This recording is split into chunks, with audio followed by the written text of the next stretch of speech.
Sa gawa ng protesta sa loob mismo ng Parliament ng Serbia ang mga opposition lawmakers kung saan naghagis sa mga ito ng mga smoke grenade at iba pa ang iba naman ay gumamit pa ng pepper spray upang tutulan ang gobyerno sa mga korupsyon at suportahan ang mga estudyanteng nagsasagawa ng mga demonstrasyon.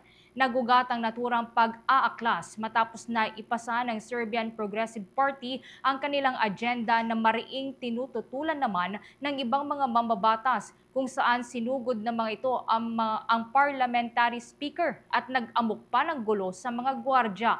Ang kaguluhan sa loob ng parliament ay humantong ng pagka-stroke pa ng isang mambabatas at ikinasugat ng tatlong iba pa. Nagsimula ang mga protesta 4 na buwan na ang nakakalipas hinggil sa pagkamatay ng 15 katao nang gumuho ang buong istasyon ng tren sa may Novi Sad. Dahil dito, lumawak ang mga demonstrasyon na nag-umpisa sa mga mag-aaral na sinumportahan naman kalaunan ng mga guro, magsasaka at iba pang mga sektor sa Serbia.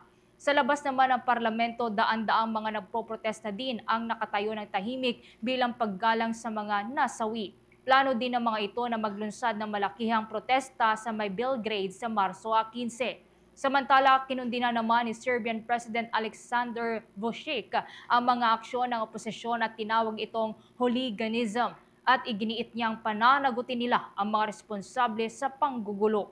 Bagamat may parliamentary immunity ang mga mambabata sa Serbia, maaari umano nilang ibasura ang naturang inihain kung sila po ay mapapatunayang kasangkot sa kaguluhan.